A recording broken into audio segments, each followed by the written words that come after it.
Hi, everyone. Welcome to the Language of Ahava podcast with Rabbi David Steinhardt. Hello, everybody. Hi, Karen. Nice to be back together. Great to see you, Rabbi. And I'm Karen DeWister. And we kind of want to know, how's everyone feeling out there? But even bigger, how's everyone feeling when things aren't going all that well and everybody's not happy, easy, lighthearted? So Rabbi has put out an image for me that I want to go a little deeper in. And the image is the title of this podcast, which is the Crying Shofar. What do we do with sadness? And of course, I want to talk about this for ourselves, very importantly for our children and for our world. So I'm going to pass this right to Rabbi Steinhardt. A crying shofar, Rabbi. What are you thinking? Yeah, well, the sounds of the shofar symbolize different things, as we know. One is that it's a call to freedom. It's a call to war. It's been used in all different ways throughout our tradition. But it is also a cry.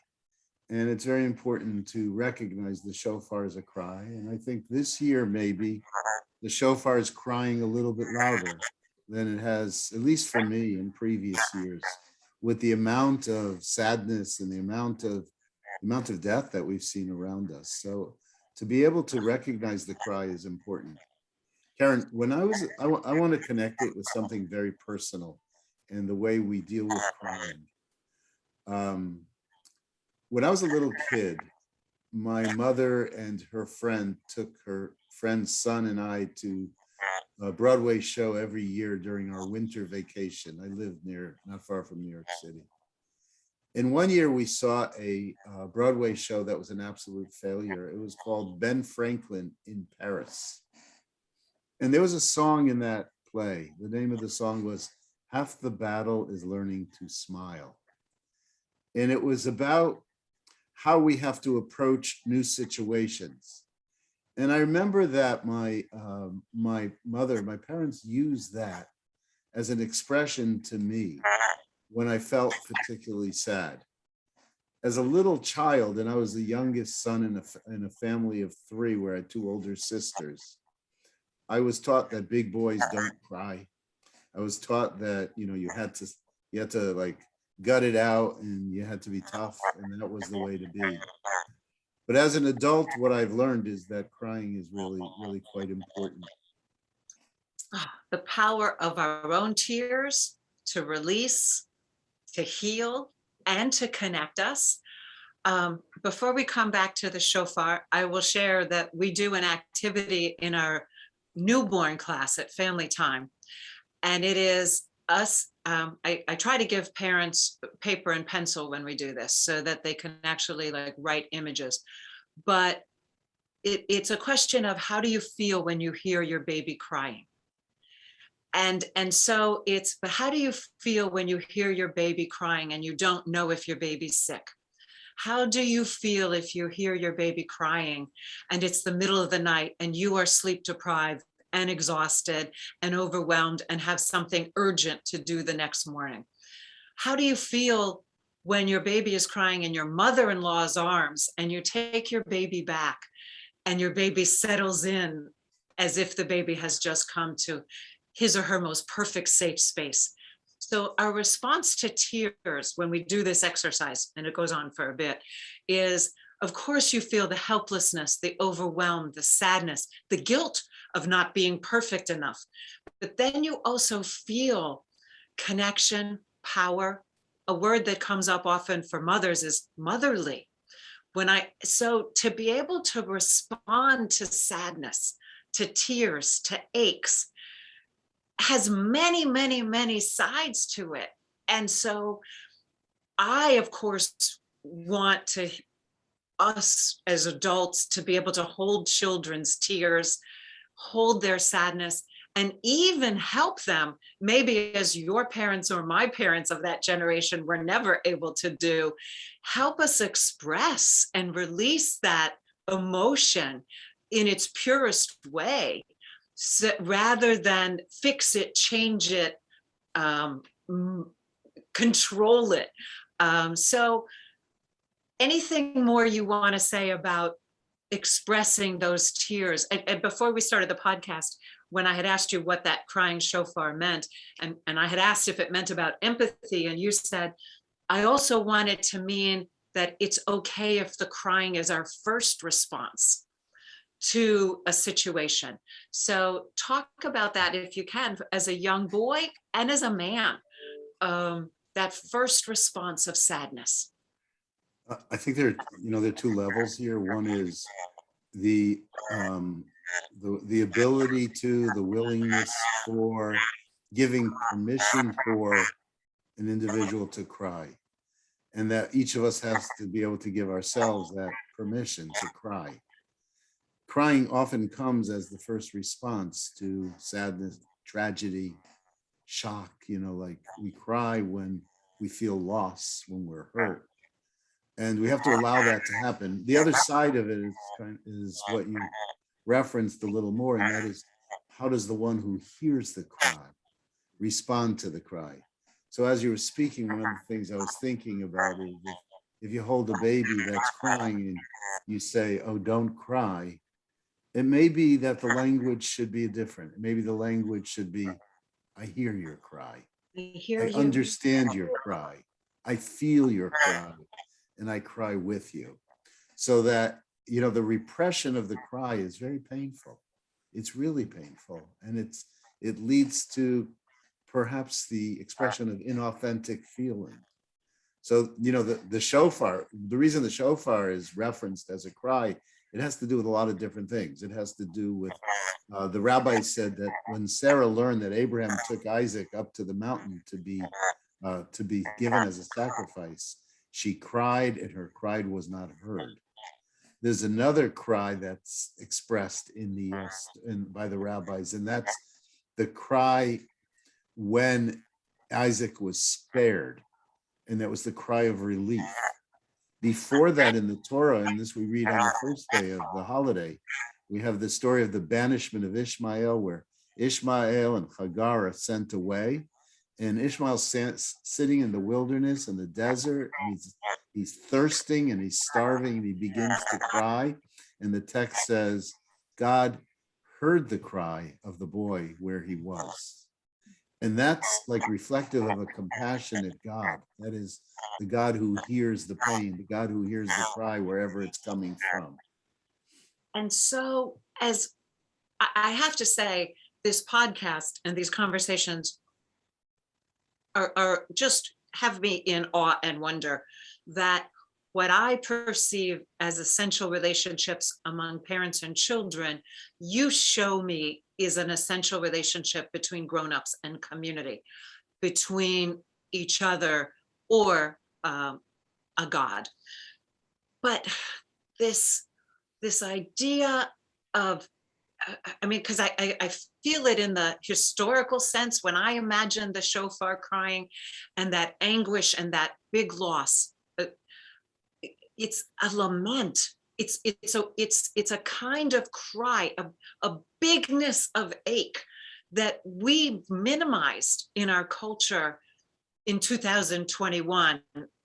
Well, or at least we did before COVID, and we're only learning it to the degree of heartache, but then the degree of connection that I'm willing to stop and listen.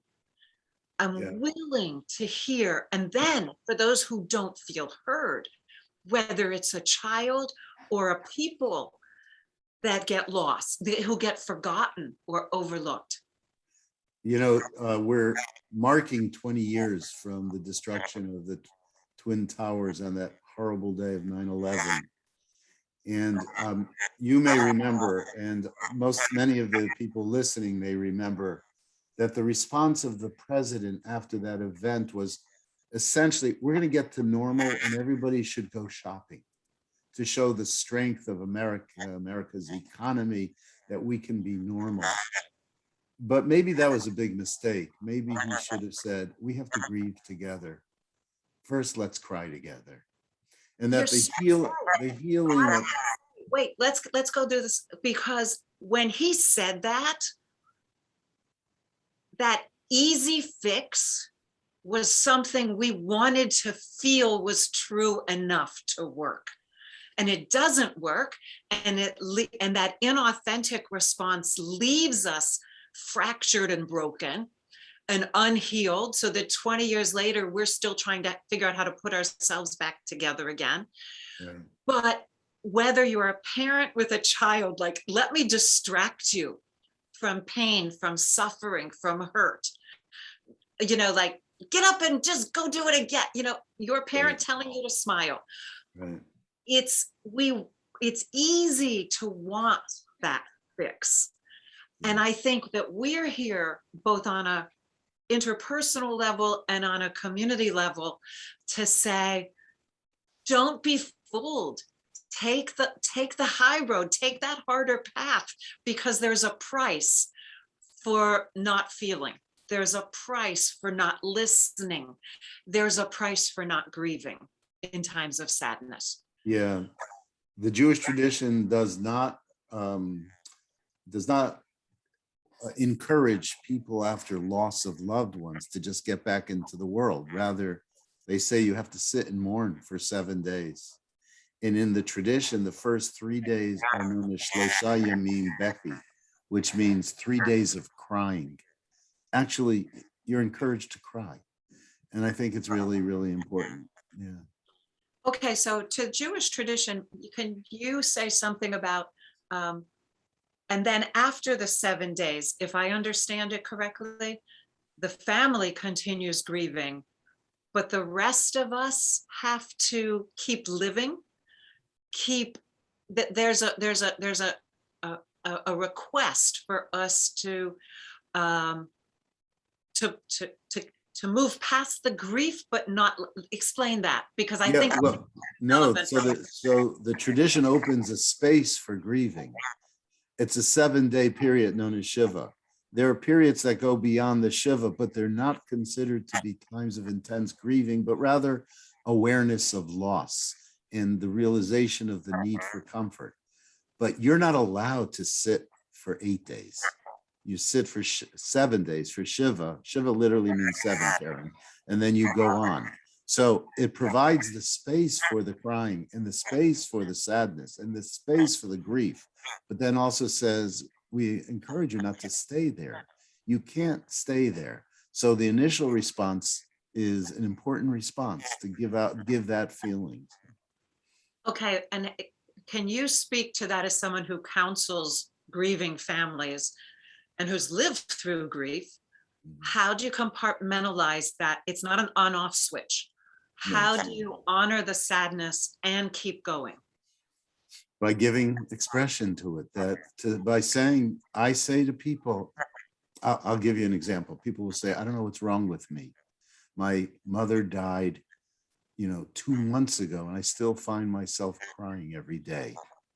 And I said, it's because there's nothing wrong with you that you're crying every day, and that you have to allow yourself to continue to give expression for that. If you try to hold back, if you try to refrain from that, it's going to go on for a long, long, long time.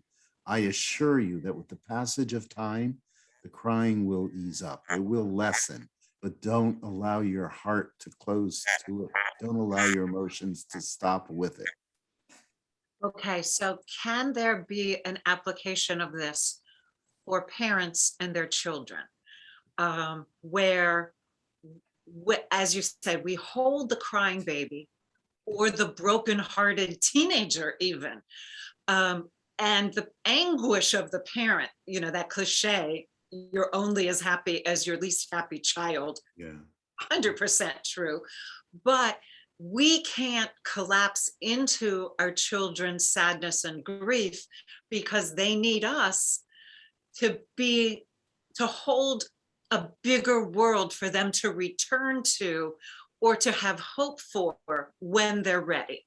So yes, when I tell the stories to the parents of newborns who are crushed under their baby's inconsolability sometimes, that feels eternal, but it's not. and bullying in schools and heartache and unfairness and all of the things that we want to rage for on behalf of our children. We can do that separately from them, but while we're with them, we have to hold something else, which I think the Jewish tradition of grief is a very good example of. I think you hit it right. I think on one hand we allowed for the expression of it, we hold it, but we also live aspirationally. That this isn't going to last forever, and we have to sow strength. Part of that strength, by the way, is allowing for the crying. The strength isn't the denial. I want to share a story. I'm 68 years old. I think I say that at each podcast. I visit my kids. I have trouble with separation from my family. As a little kid, I had this problem, and I still have it. I love being in place with my family. So early in the summer, I went to visit my kids, and I have a daughter who's probably the age of a lot of the people watching this, and she's 38 years old. And I was with them for almost a week. And as I was preparing to leave the morning that I was going and packing up my stuff, I found myself feeling so sad about saying goodbye to my grandson and my son-in-law and my daughter. And I was crying when I said goodbye to them. And then I got in the car and I drove away, and I was crying. And then a little bit later in the day, I wrote Gabrielle a text, and I said, "I'm so sorry I was crying when I said goodbye to you."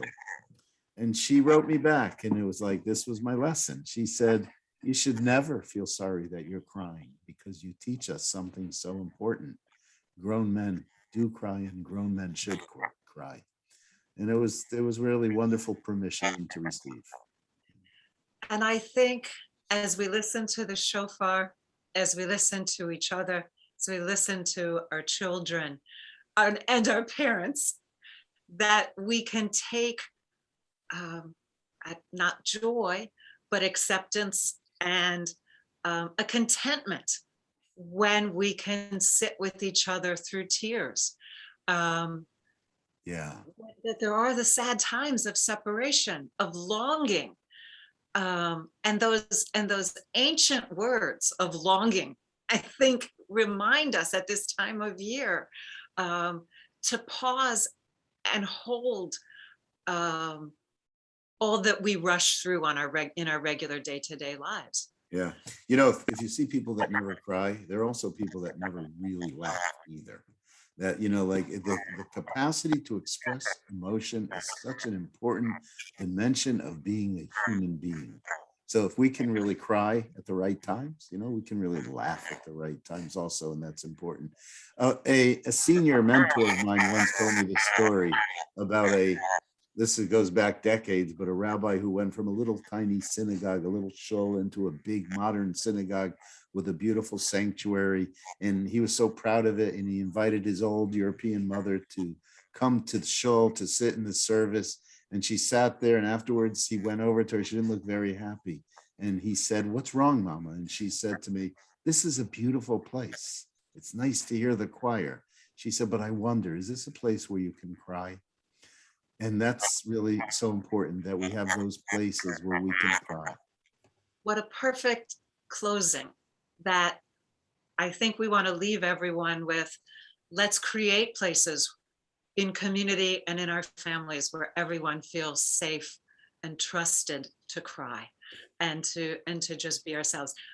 Thank you, Rabbi. I love that Judaism, because it's an authentic community religion, creates emotional intelligence in our lives. And I love this overlap between Jewish community and emotional intelligence in young families. So cheers. And cheers. By the way, that's what keeps me in it. I agree with you. If it didn't have emotional intelligence, it would not have the draw that it has. So they're very much connected for me. And get ready, everyone, because we have an awesome podcast coming up on big monster emotions. So we're coming back to this topic, and see you next time, Rabbi. Thank you. Bye-bye. Bye, everybody. Thank you.